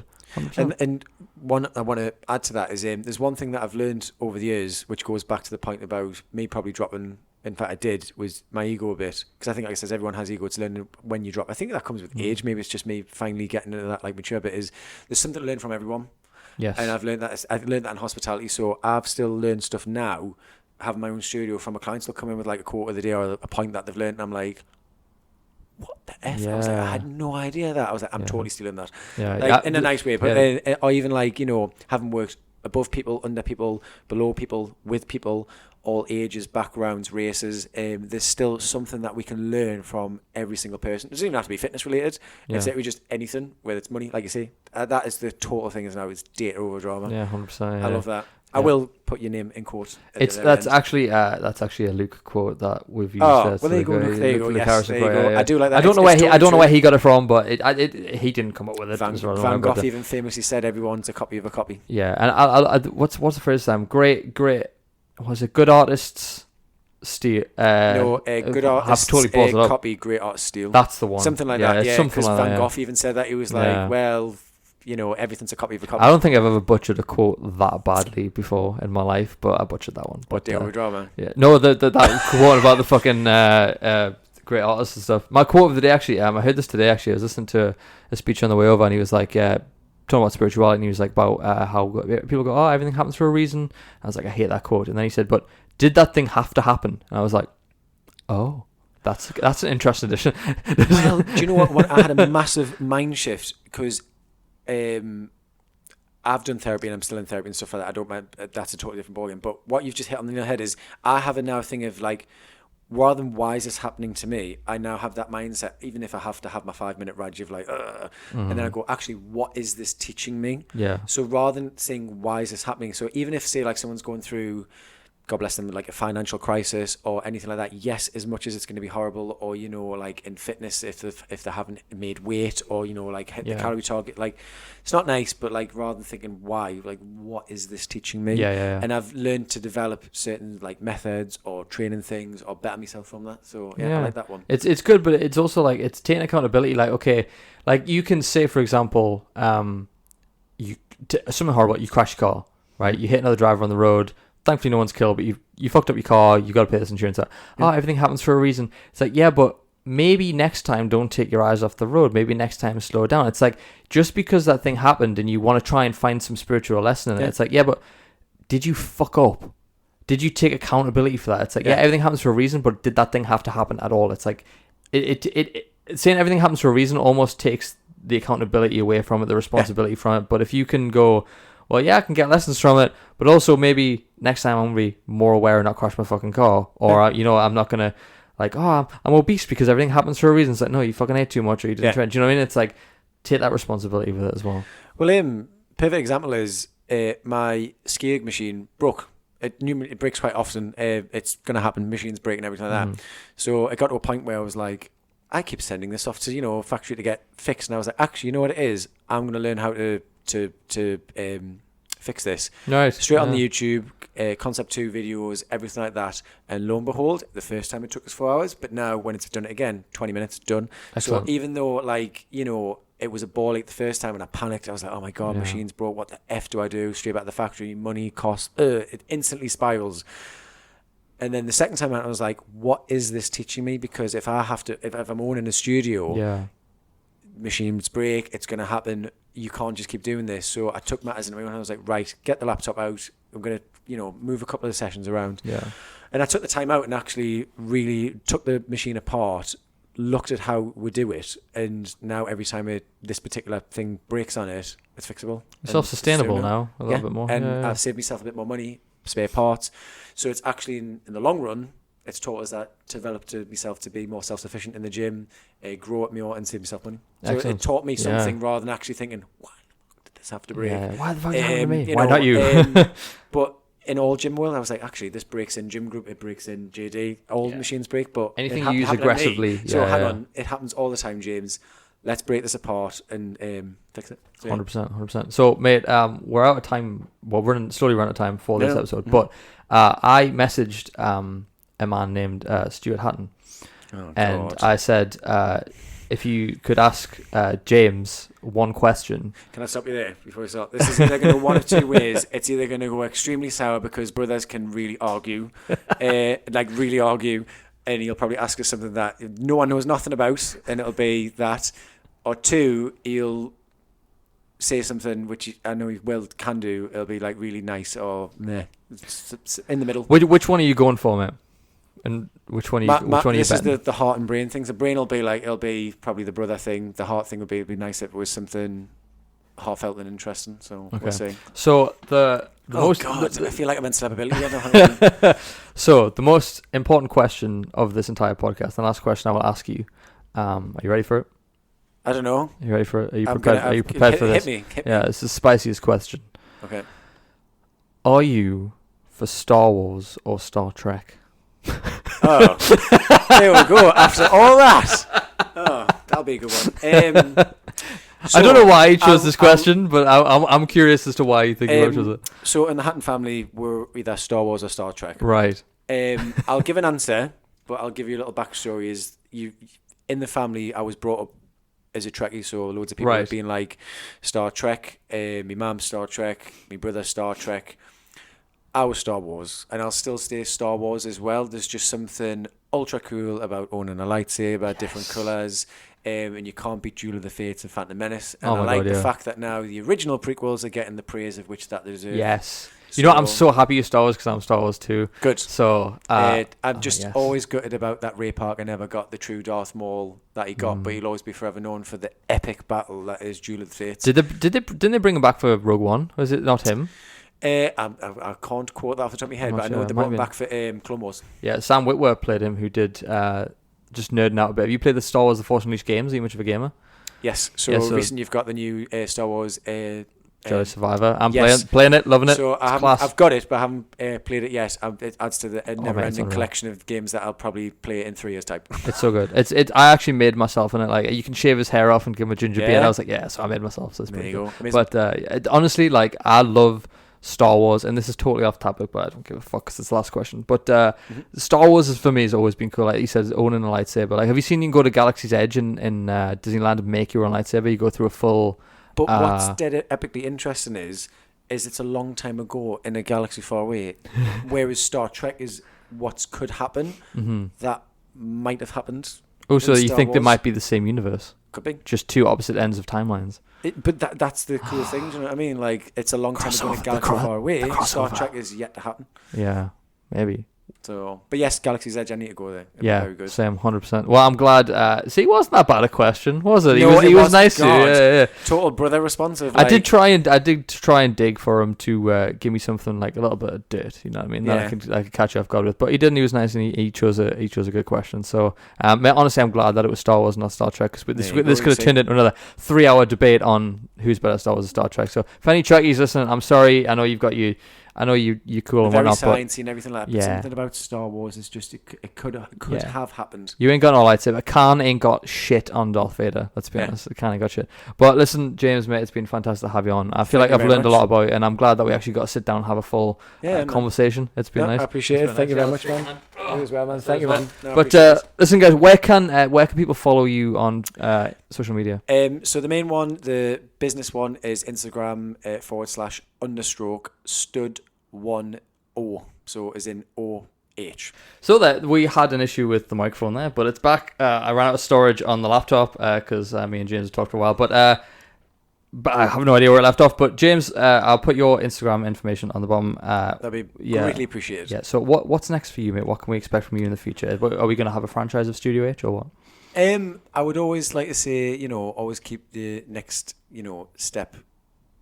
Not secret, but I always think bigger would be nicer. I feel like I've currently, maxed out where I'm currently at, so it's always nice to think what the next big step will be. So I'd like to think a little bit bigger, so I can take a couple more people on. So rather than not being able to take people on because of what the small group is, so and a bit more maybe PDF content. Nice, just just a big focus on the studio for another year because it's still kind of in its infancy, but it's definitely got something there. Yeah, be good. Amazing, mate. Well, thank you so much for coming on. It's been a class conversation. Even that little audio error there. It was all good. Yeah, it was amazing, mate. But I think the biggest takeaway from this for me is definitely the data over drama thing has definitely been a big thing, and the ego thing as well came up a lot.